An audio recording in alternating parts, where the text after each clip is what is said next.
সূরা বনী ইসরাইলের 4টা আয়াত পড়ছি।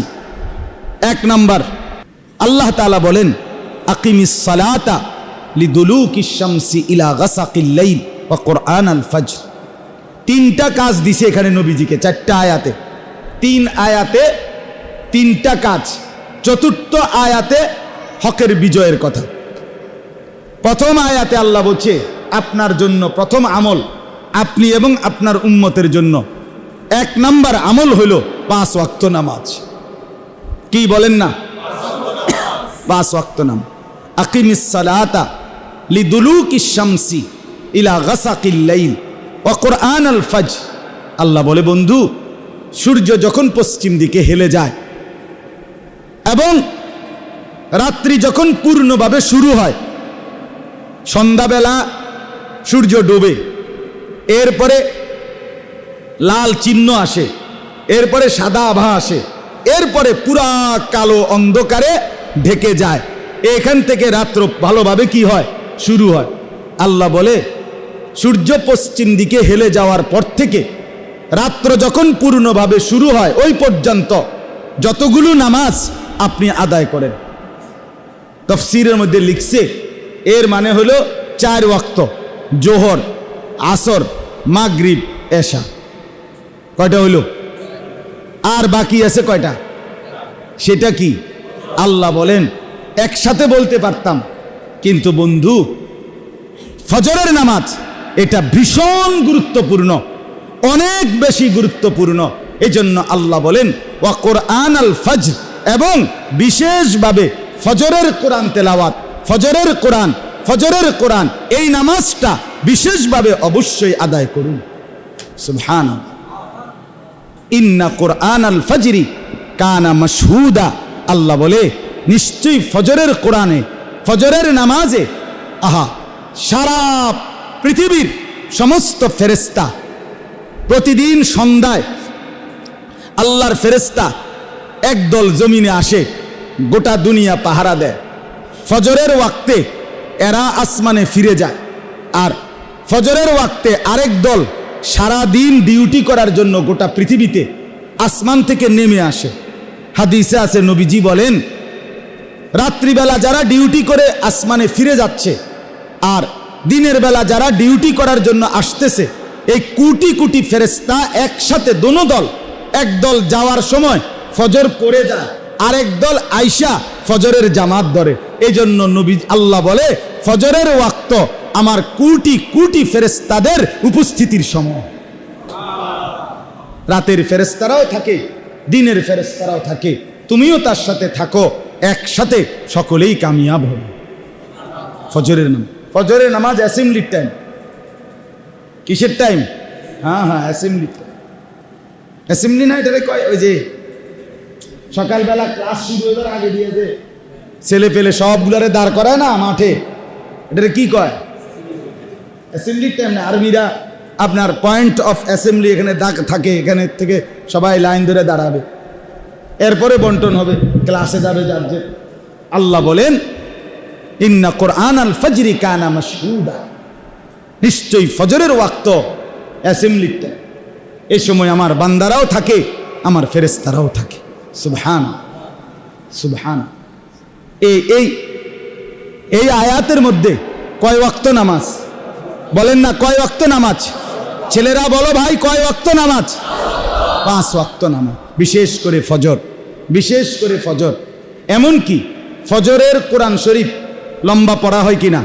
যারা ফজরের নামাজ পড়েন দেখছেন না, বাকি 4 ওয়াক্ত নামাজের চাইতে ফজরের নামাজে কোরআন শরীফ পড়া হয় কি একটু বেশি। এই জন্য আল্লাহ ফজরের নামাজের নাম বলতে গিয়া সালাত শব্দ ব্যবহার করে নাই, বলছে ওয়া কুরআনাল ফজর। ডাইরেক্ট ফজরের কোরআন মানে নামাজটাকেই বলছে এটা যেন কোরআন, এটা যেন কোরআন দিয়ে মোড়া। আমার হুজুর আরো সুন্দরে বুঝাইছে। আপনার কোন অঞ্চলে এরকম আছে, একটা হলো চা পাতার মধ্যে চিনি পানি, এটার মধ্যে দুধ দেয়, তো এটা হলো দুধ চা। বুঝেন নাই কথা? এটা একটা। আরেকটা হলো ডাইরেক্ট দুধের মধ্যে কদ্দুর ফাতি দেয়, পুরোটাই দুধ। বুঝছেন না আপনি কথাটা? ডাইরেক্ট দুধের মধ্যে কি দেয়? চা পাতি দেয়। তো এইটা দুধের মধ্যে পাত্তি, আরটা হলো চা পাতার মধ্যে কি দেয়, কদ্দুর দুধ দেয়। এটার চাইতে ওইটা বেশি কি গাঢ় দুধ চা। তো আল্লাহ তাআলা বলেন এটা যেন পুরা কোরআনের মধ্যে ফজরের নামাজটাকে রাখা হয়েছে। এটা যেন দুধের মধ্যে কি দিছে, পাত্তি দিছে। ফজরের নামাজ কোরআন দিয়ে মোড়ানো, ফজরের নামাজ কোরআন দিয়ে বাঁধাই করা, ফেরেশতাদের সম্মেলন। বন্ধু আমার ছেলেরা, বাপ গরমে তোমরাও কষ্ট পাইতেছ, আমরাও কষ্ট পাচ্ছি, এরপরও ধৈর্য ধরে বসছো বাবা, বহুত মোবারক, বহুত মোবারক, বহুত মোবারক। তুমি বসছো বলেই তোমাকে বলি, না বসলে কই পাইতাম তোমারে আল্লাহ আনছে, তোমারে ভিতরে আল্লাহ ঢুকাইছে, আল্লাহর ঘরে ঢুকাইছে। আমি করজোরে অনুরোধ করি সবাই মিলে চেষ্টা করেন ফজরের নামাজে অভ্যস্ত হইতে। বিশ্বাস করেন বাপ, এই ফজরের নামাজের ব্যাপারে দুইটা কথা, শুধু অনেক কথা, শুধু দুইটা কথা শুনেন। এক নাম্বার কথা হলো, আপনারা প্রত্যেকেই জানেন জি সাল্লাল্লাহু আলাইহি ওয়াসাল্লাম রবিউল আউয়াল মাসের কি বারে ইন্তেকাল করছে কোন তো? সবাই বলেন না, ছেলেরা তোমরা বলো না ভাই, সোমবার। আমরা ইতিহাসে তারিখে কিতাবে পড়ছি আল্লাহ নবী সাল্লাল্লাহু আলাইহি সাল্লাম মোট 23 ওয়াক্ত নামাজ মৃত্যুর পূর্বে প্রচণ্ড অসুস্থতার কারণে নিজে ইমামতি করতে পারেন। হযরত আবু বকর সিদ্দিক রাদিয়াল্লাহু তাআলা আনহু ইমামতি করছে। কয় ওয়াক্ত? 23 ওয়াক্ত। কয় দিন গুনেন? 5 5 10 4.5 দিন। 4 দিনে 4 5 20, আর হলো পঞ্চম দিনের কি 3। তাহলে এই 23 ওয়াক্ত নামাজ। তো এই 23 ওয়াক্ত নামাজ ইমামতি করছে হযরত আবু বকর। নবীজি সাল্লাল্লাহু আলাইহি ওয়াসাল্লাম এই সময়ও সাথে আইসা বসে অনেক ওয়াক্ত নামাজ পড়ছেন, কিন্তু ইমামতি করে না। কথাটা বুঝছেন? কিন্তু শেষ, আমার এই কথাটা খেয়াল করেন, সোমবার দিন যেদিন নবীজি ইন্তেকাল করছে, সেদিন আল্লাহ নবী সাল্লাল্লাহু আলাইহি সাল্লাম ফজরের নামাজের ওয়াক্তে, কোন নামাজের ওয়াক্তে? সমস্ত সাহাবী মসজিদে নববী ভরা, আবু বকর সিদ্দিক ইমামতির জায়গাতে এসে দাঁড়াইছে। এই সোমবার দিন কিতাবে আছে, আরবি কিতাবে আমরা পড়ছি। আম্মা জান আয়েশা রাদিয়াল্লাহু তাআলা আনহা, নবীজির স্ত্রী, ওনার কামরা এরকম মসজিদের মনে করেন জানালা ঘেইসা ইমাম সাহেবের যেরকম হুজরা থাকে, এই লগের কামরা প্রথমটা হযরত আয়েশা। এখন নবীজির রওজা মোবারক যেখানে, এটা তো দেখলেই বোঝা যায় যে মসজিদ এখানে, সাথে কি নবীজির রওজা একসাথে। তো হযরত আয়েশা রাদিয়াল্লাহু তাআলা আনহাকে নবীজি বললেন, এত বেশি অসুস্থ যে নিজে নিজে মাথা তুলে বসতে পারতেছেন না নবীজি। আল্লাহ নবী বললেন, আয়েশা আমারে তোমার এই কনুইর মধ্যে ঠেস দিয়া আমার একটু বসাও, আর পর্দা, আমার কামরার পর্দা সরায় দাও, আমি আমার উম্মতের, আমার সাহাবীদের ফজরের নামাজের দৃশ্য দেখব। বিশ্বাস করে আম্মা জান আয়েশা রাদিয়াল্লাহু তাআলা আনহা বলেন, আমি প্রচণ্ড অসুস্থ নবী, আমি ওনাকে কনুইর মধ্যে ঠেস দিয়া বসাইলাম, পর্দা সরায় দিলাম। আল্লাহ নবী সাল্লাল্লাহু আলাইহি সাল্লাম চেহারায় মোবারক দিয়ে মসজিদের দিকে তাকাইলেন, আর দেখলেন পুরা মসজিদ ভরা সাহাবী, আবু বকর ইমামের জায়গায়। আল্লাহ নবী সাল্লাল্লাহু আলাইহি সাল্লাম এই পর্দা যে সরাইছে, সাহাবীরা দেখছে, কিতাবে লিখছে, সাহাবীরা খুশিতে হযরত আবু বকর সিদ্দিক ইমামের জায়গা থেকে পিছনে আসতে চাইছিলেন। আল্লাহ নবী সাল্লাল্লাহু আলাইহি সাল্লাম হাতের ইশারায় নিষেধ করছে যে আমার আসার মতো সেই শক্তি নাই, তোমরাই নামাজ পড়াও।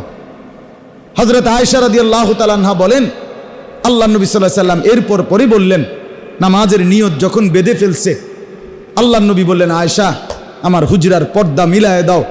আর চোখের পানি ছেড়ে আল্লাহর কসম নবীজি বললেন, আয়েশা আমার 23 বছরের মেহনত, আমার 23 বছরের পরিশ্রম সার্থক আয়েশা, আমি খুশি আয়েশা, আমি 23টা বছর পেটে পাথর বাঁধছি, পিঠে পাথরের আঘাত সয়েছি, আমি না খেয়ে না দে কত রাত কেঁদেছি, কতদিন পার করছি আয়েশা। 23টা বছরে আমি আমার দেখতে চেয়েছিলাম আমার উম্মত 5 ওয়াক্ত নামাজে মসজিদে ভরে থাকবে। বিশেষ করে আজকে ফজরের নামাজে যখন মসজিদ ভরা দেখলাম, আমার আর কোনো আফসোস নাই, আমার আর কোনো পেরেশানি নাই। আল্লাহর কসম, নবীজি তখন এই খুশিতে আনন্দে নবীজি 2 হাত আসমানের দিকে তুলে আল্লাহকে বলছিলেন, আল্লাহ আল্লাহুম্মার রফিকাল আলা, মাওলা আপনি বন্ধুর কাছে আমি এবার যেতে চাই, আমার আর কোনো অসুবিধা নাই। আমার উম্মতকে আমি দেখছি ফজরের নামাজ, ফজরের নামাজ, ফজরের নামাজ। আল্লাহর কসম, এই দিন সোমবার জোহরের নামাজের আগে সূর্য যখন পশ্চিম দিকে হেলবে, এই টাইমে আল্লাহর নবী সাল্লাল্লাহু আলাইহি সাল্লাম ইন্তেকাল করেছে। তাইলে নবী উম্মতকে শেষ কোন নামাজে দেখে গেছে? বলেন না ভাইয়া, বলো না। খুশি হয়েছিলেন কোন নামাজে দেখে?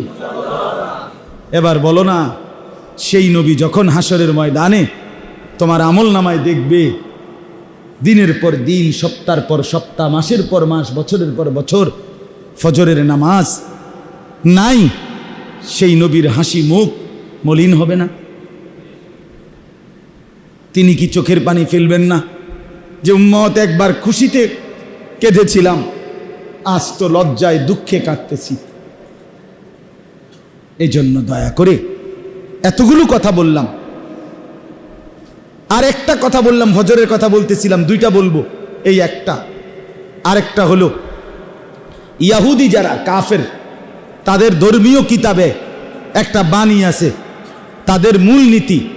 ইয়াহুদিদের কথা হলো, মুসলমান যেদিন জুমা এবং ফজর বরাবর হবে মুসল্লি মুসলমানদের, সেদিন মুসলমানদের হাতে গোটা পৃথিবী পরাজিত হবে, মুসলমান চূড়ান্ত বিজয়ী হবে। কোন নামাজ? এশা এবং ফজর, এশা এবং ফজর। এই জন্য আজকে আলহামদুলিল্লাহ জুমার নামাজ, জুমা এবং ফজর, জুমা এবং কি আলহামদুলিল্লাহ, জুমায় তো মুসল্লি আলহামদুলিল্লাহ, আল্লাহ শুকর। এই যে মসজিদ ভাঙ্গা মসজিদ হয়, 2 তলার কাম হয়, 3 তলার কাম হয়, কি লেগা? শুক্রবারে জাগা হয় না, ঠিক কিনা বলেন? হায় রে মুসলমান, মুসলমানের উপরে কি শুধু শুক্রবারেই নামাজ ফরজ? তাহলে এতগুলো মানুষের জন্য যদি, জুমার নামাজের জন্য যদি মসজিদ বড় হয়, তাহলে এরা ফজর পড়বে না কেন? বলেন। 5 ওয়াক্ত নামাজ সবটাই ফরজ করেছেন কে? তো জুমার নামাজ ফরজ করছেন কে? তো আপনি জুমার নামাজ পড়েন, কিন্তু ওই দিনকার আসর পড়েন না, মাগরিব পড়েন না, এশা পড়েন না, তা আপনি যে আল্লাহর লাগিয়া পড়েন জুমার নামাজ, এ কেমনে বুঝুন কাকা? আপনি দোস্ত, তুমি একটা ছেলে কদ্দুর কসায় বুঝাইয়া বিষয়টা আমরা একটু বুঝতাম, যে আমি জুমার নামাজ পড়ি আল্লাহর জন্য আর আসরের নামাজ পড়ি না আল্লাহর জন্য। কারণটা কি? পুরা সপ্তাহ 5 ওয়াক্ত নামাজ পড়ি না, এরপরে যদি কেউ মসজিদের মাইক দিয়েও শিক্ষারা বলে আমি জুমার নামাজ পড়ি আল্লাহর জন্য, আমি কমপক্ষে আমার বিশ্বাস হয় না। কথা বুঝেন নাই আপনি? আপনি যদি আল্লাহর জন্যই পড়েন, তো আসরের সময় আল্লাহর অপরাধটা কি? মাগরিবের সময় আল্লাহর অপরাধটা কি? নাউজুবিল্লাহ। বলে তো কেন পড়েন না? ছেলেরা বলো, বাপ কে তোমাদেরকে বুঝাইয়া দিল মুসলমান শুধু জুমার নামাজ পড়তে হয়, বাকি নামাজ পড়তে হয় না? এটা বুঝাইছে যে যে তোমার দিলে দিছে সে শয়তান, সে শয়তান, সে শয়তান, ইবলিস, শয়তান, ইবলিস। মুসলমান তো তাকে বলে যে জুমাও পড়ে, 5 ওয়াক্ত নামাজও। কথা বলেন। এই জন্য যেই সমস্ত লোক শুধু জুমার নামাজ পড়ে, 5 ওয়াক্ত নামাজ পড়ে না, ওনারা জুমা পড়ে 2 কারণে। কয় কারণে? 1 বেডিতের কারণে, 2 গ্রামের মানুষের কারণে। প্রথম হলো বেডি বউয়ারি, এ বেডি কইবে বোন ওই অন্য বেডির কাছে, আহা বিশ্বাস করেন এমন আবু জাহেলের ঘর করি, এই অজাতে কদ্দুর শুক্রবারে পশ্চিম দিকে আসার খায় না, এমন ডাকাইতের ঘর করি, কলজাটা জ্বল্লা জ্বল্লা শেষ। বোন এরুম ডাকাত এরুম আবু জেহেলের ঘর করি তে কদ্দুর শুক্রবারও পশ্চিম দিকে আসার খায় না এই শর্মে এবড়া নাহলে এবড়া কোনো ফরিন না নামে না ফাই আইসে 25 বাইরিছে 35 বুঝেন নাই? হ্যাঁ। আর 2 নাম্বার হলো গ্রামের মানুষে তারে হাঁটতে চলতে বলবে আরে কিটারে আবু জেহেলকে দেখি নাই কিন্তু তোরে দেখলাম আবু জেহেল মনে তোর মতোই আসিল রে তুই তো কদ্দুর শুক্রবারও মসজিদে আইস না তুই তো কদ্দুর শুক্রবারও পশ্চিম দিকে আচার খাস না তোরে তো আমরার কবরস্থানেও দাফন করন যাইতো না তোর লগে তো কোরবানি দিলেও হইতো না এই শর্মে এবারে সপ্তাহ আইয়া দেখাইয়া যায় আপনারা ঘাবড়াইয়েন না আমি আসি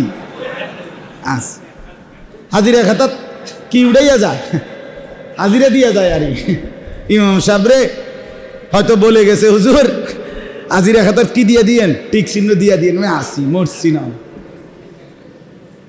যদি লজ্জা থাকে তাহলে আজকের থেকে নিয়ত করেন ইনশাআল্লাহ 5 ওয়াক্ত নামাজ পড়বেন বলেন ইনশাআল্লাহ আল্লাহ নবী সাল্লাল্লাহু আলাইহি সাল্লাম জীবনের শেষ মুহূর্তে বলে গেছেন আয়েশা আসসালাত আমার উম্মতকে বলিও নামাজ ঠিক রাখ নবীর সাহাবী ওমর ইন্তেকালের পূর্ব মুহূর্তে ফজরের নামাজের ইমামতির সময় ওনারে ছুরি মারছিল উনি ফজরের নামাজ পড়ে যাচ্ছে এই অবস্থায় বলছে আগে নামাজ তারপরে আমাকে ধৈর্য সাহাবীরা আগে নামাজ পড়ছে এরপরে ওনাকে ধরছে হযরতে খুবাইব ইন্তেকালের শাহাদাতের পূর্ব মুহূর্তে ওনারে ফাঁসিতে ঝুলাইছিল নবীর সাহাবী ফাঁসিতে ঝুলাবার আগে মক্কার কাফেররা বলছিল খুবাইব শেষ আশাটা কি উনি বলছে 2 রাকাত নামাজ পড়তে চান এই মাত্র শুনলেন ইমামে হুসাইন রাদিয়াল্লাহু তাআলা আনহু কারবালার মাঠে ওনার শেষ তামান্না শেষ আবদার কি ছিল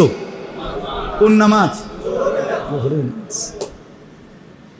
মেরে মোহতারাম আমার বাপ কিভাবে বললে বুঝবেন কেমনে বললে বুঝতেন কিভাবে বুঝবেন আপনি আমি আমার সবটুকু আবেগ দিয়ে মহব্বত দিয়ে আপনাদেরকে বললাম ছেলেরা তোমরা ফিরে আসো বাপ সব ছেলে একরকম গাফেল হইও না আরো বললেও হাজার বললেও কিছু মানুষ গাফেল থাকবেই কিন্তু 2-4 জন ছেলে 2-4 20 জন ছেলে 50 জন 100 জন ছেলে তোমরা ফিরে আসো বাপ তোমরা ফিরে আসো তোমরা ফিরো বাপ তোমরা ফিরো ইসলামের মধ্যেই শান্তি আল্লাহর দ্বীনের মধ্যে শান্তি কসম বাপ সেজদার মধ্যে শান্তি গুনায় তৃপ্তি দেয় না তুমি যদি সারা পৃথিবীর সমস্ত মহিলা উলঙ্গ ছবি দেখো আল্লাহর কসম এরপরেও তোমার শখ মিটবে না তোমার আরো দেখতে মন চাই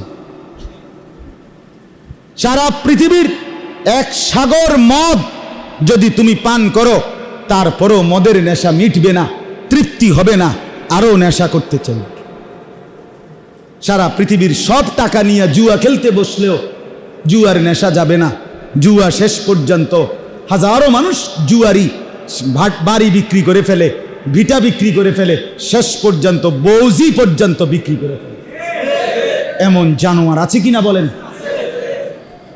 ফকির বানায় দেয় ফকির রাস্তার ভিখারি বানায় দেয় গুনাহ তৃপ্তি দেয় না গুনাহ কি দেয় না 1 সাগর মদ তৃপ্তি দেয় না 1 গ্লাস পানি হালাল পবিত্র পানি তৃপ্তি দেয় সারা পৃথিবীর উলঙ্গ নারী তৃপ্তি দেয় না হালাল স্ত্রী একজন স্ত্রী দিয়েই এক পুরুষের 70 বছর পার হয়ে যায় 90 বছর পার হয়ে যায় হালাল কি দেয় তৃপ্তি দেয় এজন্য সেজদার মধ্যে মজা আল্লাহর বন্দেগীর মধ্যে মজা এই মোবাইল টিপা জীবন নষ্ট করো না সারাদিন অসৎ বন্ধুর আড্ডায় জীবন বরবাদ করো না ছেলেরা আমি অনুরোধ করলাম আজ বহু অভিভাবক তারাও হাল ছেড়ে দিছে সিদ্ধান্ত একটাই পড়ো আর না পড়ো নামাজ পড়ো আর না করো কামাই রোজগারি করো বাবুরে এত কথা বুঝি না টিয়ার দরকার টিহা দাও দেশে থাইকা কামাই করো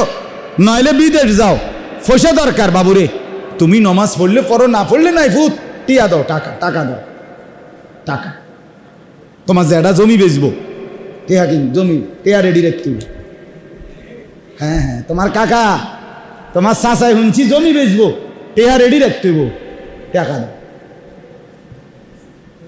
আস্তাগফিরুল্লাহ, আস্তাগফিরুল্লাহ।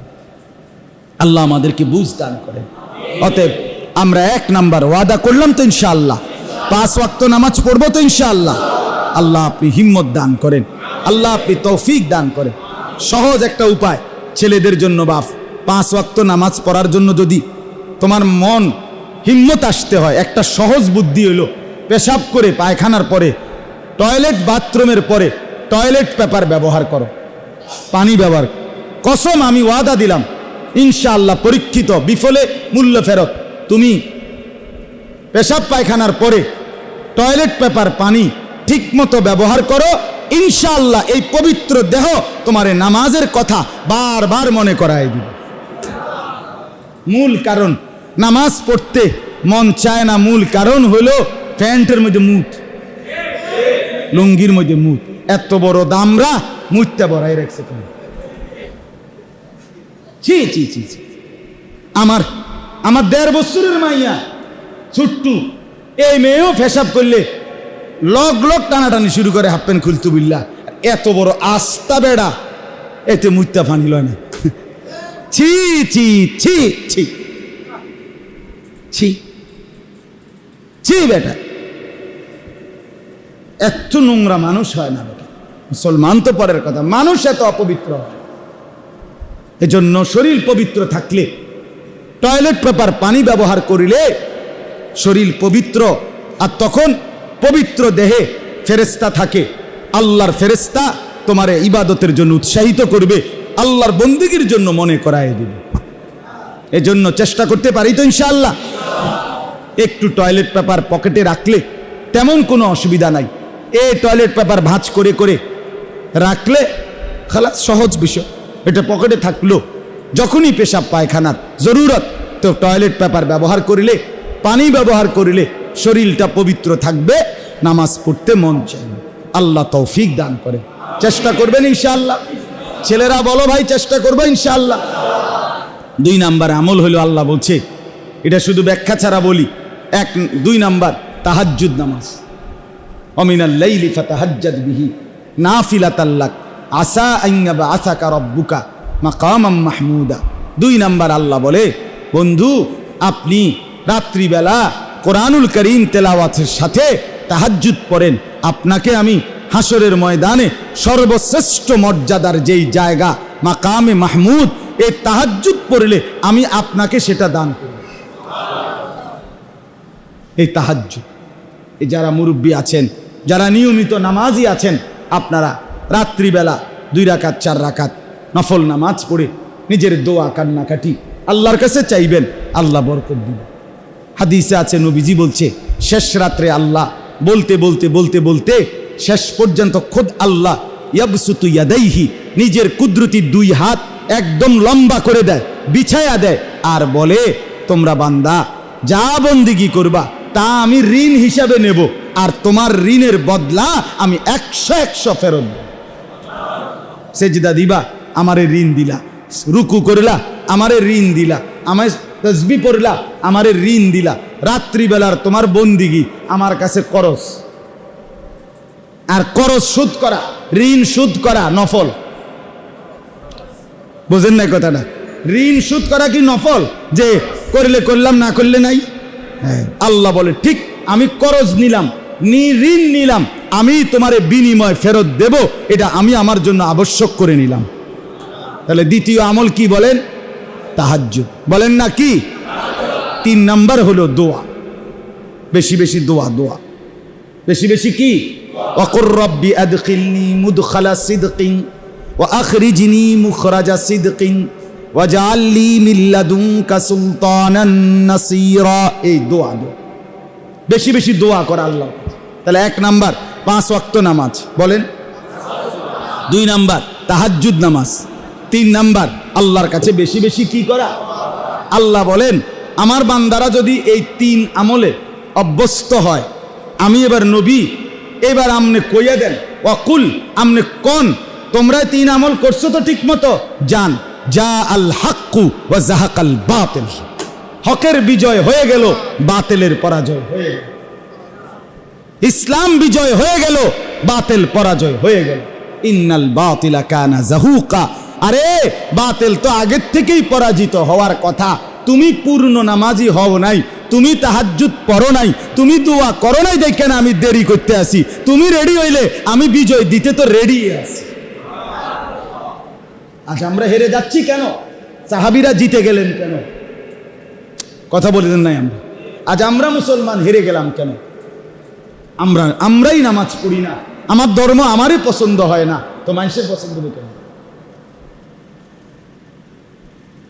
আজকে এতটুকুই কথা। মেহেরবানি করে প্রত্যেকে ইনশাআল্লাহ এই 3 আমল, 5 ওয়াক্ত নামাজ, তাহাজ্জুদ নামাজ, বেশি বেশি দোয়া, বলেন তো, আবার বলেন।